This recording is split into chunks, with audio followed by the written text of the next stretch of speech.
I see it now. The beast that will devour the world.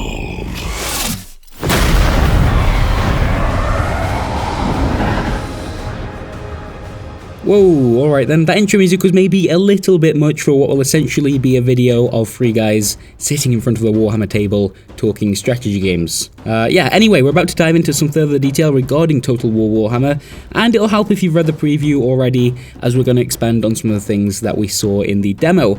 But first, let's confirm there is also a historical Total War game in development. How about that? I mean, we're making two projects in parallel. Sure. But obviously there's a hell of a lot of people involved in both. And that other project will presumably, you're not going to leave the historical stuff behind entirely? No. I mean, historical Total War games are what we built the brand on. Mm-hmm. Nothing has changed at all about that. Warhammer is very much an addition rather than an instead of. So I can assure the sort of historical fans that nothing's changed there. We're still making historical Total War games. Excellent. Well, I'm sure people will glad to hear that. But, so we talked about obviously there are a lot of similarities here between Fantasy Warhammer and the Total War games, but there are some things that are going to look a little bit different and play a little bit differently. For example, we've got flying units now. We've got like dwarven tanks, magic, which seems really potent from the demo we've just seen. How do you bring that stuff into the Total War kind of game without breaking it? Well, that's the key, is be very wary of not breaking it. The philosophy is that these things are really exciting new tactics that people should have available at their disposal in the battles, but no one should just be so powerful that you can break the game with it. So, for example, with magic, you're not going to be able to cast massive spells like you've seen in the E3 demo over and over again. Right. So we just need to make sure that there's a controlled environment where the right spell at the right time can maybe turn the tide of a battle, but that's not something that's just going to be the battle's all about casting spells all the time. So that's obviously just something we've been very aware of from the beginning and will continue to be throughout the development. And things like flying creatures as well, they add another string to your bow in terms of your battle tactics. But again, you're not going to just use one flying unit to go and win the battle single-handedly. They all play their part, and they add a lot more diversity to the battles. But no one new feature of that nature should ever be powerful enough to, in itself, just be able to win a battle. Cool. Well, in the demo that we just saw, as you said, there were some very, very powerful spells being shown off. So how do you limit that? You said you don't want people casting those all the time. Is that just a case of building up a mana bar or having big cooldowns? Yeah, we've got cooldowns, and we've also got the concept of Winds of Magic, which is obviously a concept in the Warhammer franchise. So we bring that in the campaign side and in the battle side. But the idea is if you imagine it almost like a kind of a mana pool, if you like, when you go into a battle, there will be an amount of Winds of Magic available that you need to draw from in order to cast the spells, and that will vary from battle to battle. There's a semi-random element, but there's also an element linked to the campaign game, so kind of the further north you go and nearer the Chaos Wastes, where the sort of Winds of Magic template is stronger, you'll get higher amounts of magic to start with. And that ties in with the lore perfectly. That's just how it kind of is, both on tabletop and in the fiction itself. No wizard can just go in and just cast these big powerful spells one after the other, just because the way the world is set up, it doesn't work like that. As Ian said, the Winds of Magic can wax and wane. Cool. Okay, well that will be interesting. One thing you mentioned during the demo itself is that the battle we watched was part of almost kind of like a quest chain.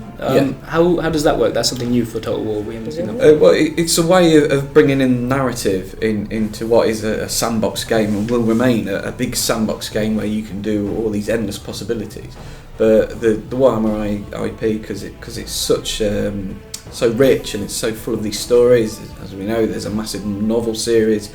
All the army books have all these great stories in. It's a way for us to kind of delve into that.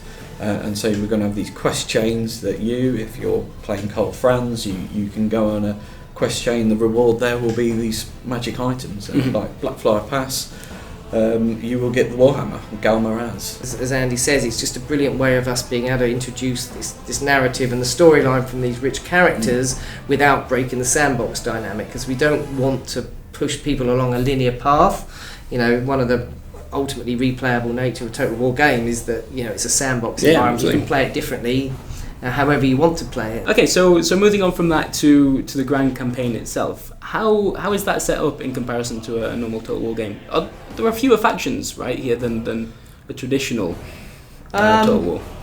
Well, first of all, we call them races because there is so much depth and variety with any given race. Mm-hmm. It's much more than what you'd normally expect a faction to be. Right. I mean, think of a race or faction in Warhammer, Total War Warhammer, as the equivalent of a whole culture in previous Total War games. And in fact, even then, if you take, say, the Greenskins race, the amount of variety of gameplay and units you get just from that Greenskins race is greater than all the variety in a previous Total War game. So it's massive amounts. It's almost a different game in itself. You've got to think, cavalry is not just cavalry. There's boars, there's wolves, there's spiders, exactly. And that's just the cavalry section of the Greenskin. Then you've got to think, well, there's goblins and then there's orcs as well.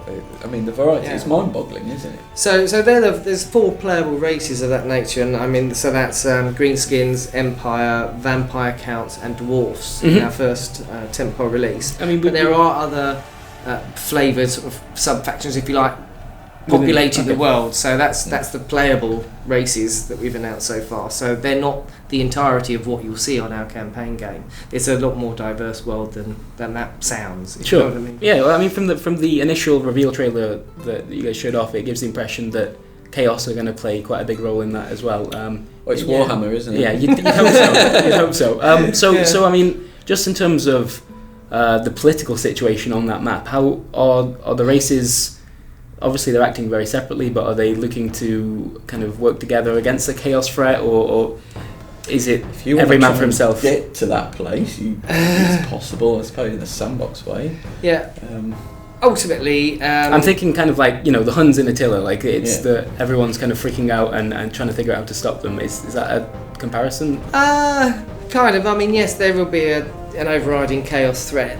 That's for sure. I think it's fair enough to be able to say that now. But the extent to which the other races will be able to or choose to cooperate to overcome that is very different depending on what 2 races you're talking about. With a few exceptions, we do want to allow the possibility of, for example, Empire, maybe having some kind of minor non-aggression pact with the Greenskins for a period of time. Okay. So it won't be impossible, and then none of this is set in stone either, but, we don't want to ruin the sandbox game too much by forcing certain relationships, because it stops the player having the flexibility to play that themselves. Having said that, if you want 2 races like that to end up having anything other than a state where they're at war, you're going to have to work pretty hard over a long period of time to be able to make that happen. To say that there is a germ of a possibility there. The fiction's full of like when Cole Francis is addressing an orc war boss. We ham up or play down certain parts of the full suite of Total War features depending on the race, so we want to capture that flavour of things. For example, if you're playing as Greenskins, you can't envisage taxing a population of orcs and all that kind of stuff. So that's gone. Orcs are about maintaining momentum, going out fighting, pillaging, building up the momentum, and kicking off a war. Yeah. At the same time, if you don't build up enough momentum and you've got orc armies sitting around doing nothing, they start to eat themselves and fight amongst themselves again. And so we want to create that flavour within the context of Total War features, or create new features to do that. So if you play as Empire or you play as Greenskins, it will be a different experience. I mean, in past Total War games, the actual in-game time that you're dealing with can be years and generations of a single family. That the leader dies out, the heir takes up the dynasty. Is that something that's going to work with Warhammer or not? Because you're obviously dealing with named heroes here that you don't want to. Yeah. You don't want to see them die of old age. No, we don't. I mean, the game is set pretty much in the sort of contemporary present day of the Warhammer 8th edition. Right. And we don't have a concept of years ticking on. You have turns, but they don't put a year to it. So no one has an age associated with them. No one will die of old age. They can be killed in battle, although if one of your key sort of racial leaders, like a Grimgor or whatever, gets taken out in battle, they'll probably have to recover for a period of turns and come back. But then some of the other generals that aren't straight out of the army book directly, they'll be able to be killed in battle and then they'll die. Okay. But the idea is that we, as you say yourself, there's no real idea of lineage and all that kind of stuff. Sure. And Warhammer doesn't make sense. There's no place for it. Yeah. But what we've done is make sure that we've got really, really deep skills trees. So way deeper than we've ever had before. So 30 plus levels of these guys lasting the length of a campaign game. You want to really be able to go in depth with each of them and really get to know them, understand them, tinker with the magic items they're equipping and exactly how they're developing through the skills tree. So we've got a lot more depth in there. Interestingly, it gives you a sense of ownership. If you've custom made this Empire General that is yours, like Ian says, you've tinkered with his magic items, you're going to think really carefully about committing him to a battle there, aren't you? Yeah. Sure. Presumably as well, I guess that means you're not, the heroes aren't too fragile, at least the big named ones. It means you can actually use them in combat without worrying that they're going to get... The last thing you want if you're playing greenskins and you've got Grimgor Ironhide, you don't want to leave him in the back, do you? No, Sure. I mean, that would be sacrilege in our You want to throw him in, and he's got to be survivable to a certain extent. Sure. Obviously not invulnerable. Of course, he's got a there's a sense of peril there. but you want to be able to throw these guys in without worrying about it, because that's kind of what they're just all as it about. is on the table. Sure. And just to give an idea of what the start of a campaign might be like, you talked about, obviously there are these 4 playable races and there are factions around those, or non-playable races around those. Yeah. Presumably you're starting off with quite large nations though, right? It's not going to be like a Total War campaign where you're starting with a single city and building from that? No, we'll do. Or you are? Okay, yeah. right. I mean, again, we'll talk in more Sure, detail yeah. about this later on, but Just to go yeah, you will start with one, and as I said, although Greenskins is one race, you've still got factions of other tribes. And Right, so you might start off trying to... You're the leader, Yeah, Grimgor take is that the leader control. of one of those tribes. Okay. You've still got, I'm not going to give numbers yet, but a number of other tribes that you have to beat up and assimilate into your... Right. So it's not just 4 blocks. Okay, cool. We don't feel that you should start a Total War game with too much to manage to start with, because you almost feel like you're playing with a deck of cards that's already been dealt. You want to create that. You want to build that up to yourself, so that when you've got 5 regions, you know how they came about, and you've got that familiarity with them to start with. So you very much will start with very few regions, build it up from there. But again, we'll talk about that at a later date when we start going through some of the campaign features in more detail. Sure thing. Cool. Well, thank you very much for your time, Jeff. Thank you. Thank you. And that'll do it. Thanks to Creative Assembly for showing us an early glimpse of their game, and yeah, it looks superb. Hopefully it plays just as well. Anyway, if you're a Total War fan, good. You've obviously got a good taste in video games. Maybe you'll consider subscribing to check out future videos of what we do on Eurogamer. Cool. Thanks. Bye.